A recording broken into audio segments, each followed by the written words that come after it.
actually process your emotions? I was talking to my client earlier and I was explaining the process, which has helped me in my life because I used to analyze my emotions and observe them, and I would hear from like psychologists and all, spirituality, like, oh, you gotta feel them. I'm like, what does that mean? And so we're gonna talk about what I told her in case it helps you on your journey as well. There are so many of us empaths and light workers because we are hypersensitive people and we grow up usually like in traumatic households, okay, that have never been taught how to do these things, or it was punished, or our parents like frowned upon us, or maybe told us like, oh, you need to get it together, all these different things. And so we end up suppressing our emotions, and it ends up not allowing us to regulate our central nervous system either, because we have all this shame and guilt and fear and anxiety and anger and sadness that's been pent up in our bodies for years and years and years.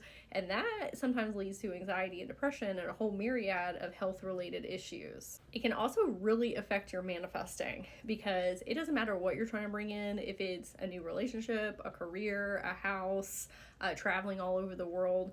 What you're actually after is the emotions that those things are going to bring you: peace, joy, happiness, love, magic. If your energy field and your chakras are bogged down with crystalline energy, heavy, dense emotions that haven't been processed, that takes up a lot of space in your energy field, and it doesn't allow the room for the quote unquote good feelings to come in and realign your reality around you. She was saying that when she tried to connect to her emotions, that she just felt disconnected from them, that she wasn't able actually to feel them.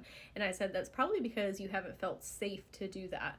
When I started to process my emotions, I would go into fight or flight or panic, or not able to access them at all, because I felt like, even though consciously as an adult, I know that I'm in my room and I'm safe and there's nobody that's trying to like oppress me or punish me for feeling these things. My inner children in my teens and relationships that I've been in, like narcissistic relationships, were telling me otherwise.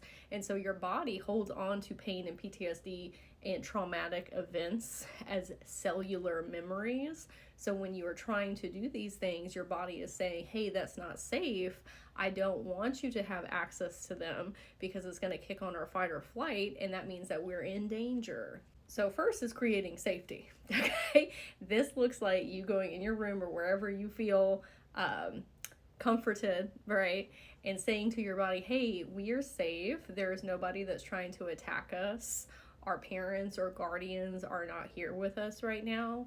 This is a place that we can process through these things together in a safe space. When I first started processing my emotions, it feels so overwhelming because you have years and years and years of unprocessed stuff, like compacted, okay? Now when I process my emotions, it's not this whole situation anymore, okay? It doesn't take me out for the whole entire day. It isn't like this overlooming like feeling of panic and anxiety. I can channel them through super easily now, but that's because I went through the first stages where it was really intense. Because you got to think, you have all these inner children that were not able to get that stuff up out of their body and energy field. So you as the adult are experiencing years and years of emotions trying to come up while you're doing these activities. Maybe we just try 5 minutes, okay? Or maybe we try 10 minutes. And not everybody has time and energy to be processing your emotions all the time, especially if you're new to that. So schedule time, make time to do that. That's what I used to do. I said, okay, on Friday at 5 p.m., and I know that sounds really silly, but I'm going to sit down and see what's going on in my energy field, what needs to come up to the surface. Let's talk about the energetics of feelings. You are not your feelings, and you are not your emotions. You are channeling those things. You are a spiritual being, a multidimensional being outside of your human body. The reason that you get to experience emotions is because you are human. You have a central nervous system. You have experiences like memories that are held in your mental body. And because you're human, you get to experience a plethora of them. There's no good and bad. They just are. Things that are negative, anger, fear, shame, guilt, those are alert systems to try and tell you that something is out of alignment. Now, if you're feeling happy or positive, joyful, blissful, abundant, that is telling you that something is in alignment. But both are valid to try to help you get on your most optimal timeline and feel, better overall and have a great experience here on earth. We don't want to shame and guilt our feelings and tell them like, oh, I shouldn't be feeling these things because it's not high vibe. You got children inside of you and they need to process through things. And if you are saying that to them or saying that to yourself, you are doing the same thing that your parents, teachers, and guardians in society has done to you. You are regurgitating generational ancestral trauma. We need to tell our feelings, I appreciate you. I love you. Thank you so much for coming up to tell me something. Now, what makes it so much easier to process, well, kind of easier, okay, is to envision your emotions like children.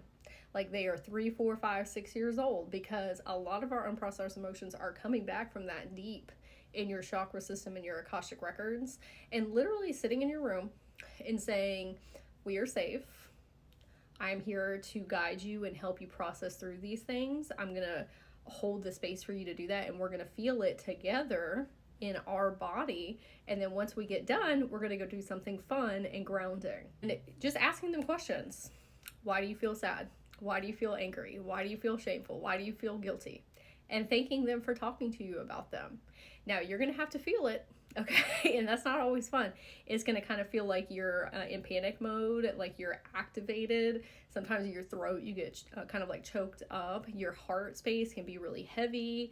And sometimes it feels like you're going to be attacked, because that's your central nervous system kicking on fight or flight, because your body is saying this is not safe.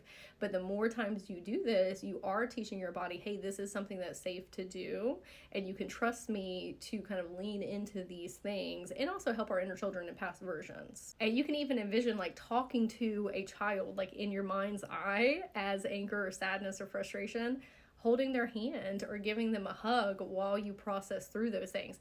You're still having to feel them, but there's a bit of detachment. It's you realizing, I'm channeling these emotions. I am not these emotions. This is not going to last forever. This is something that is temporary, like all feelings and emotions. The next most important part, okay, is if you have inner children that were punished for feeling their emotions or even getting excited, sometimes like happiness and joy is not safe either, right? We want to thank them and tell them we appreciate them for spending that time processing with us, and you need to do something fun and grounding with them afterwards. Now, when you're in panic mode, you forget what those things are. So I suggest getting out a list and putting a couple different activities that you can do for 5 or 10 minutes that raises your vibration and frequency up. It's giving them a reward. It's positive reinforcement. When we feel our emotions, it makes us feel better. It creates space for these higher emotions, and we get to do something fun together. Maybe that's coloring, dancing, looking at funny videos. If you like arts and crafts, taking a bath, going outside for a walk, playing with your puppies, looking at memes, or going on Pinterest and looking at unicorns and rainbows and fairies. Anything that puts you kind of like in that elated state, because you're also teaching your physical body, hey, this is safe and it's fun to do. Kind of fun, but it's something that is going to help you on the long term. It helps you get grounded back into your body, because sometimes you can get kind of floaty when you're doing energy healing like that. And so it'll bring you back into that safety of self.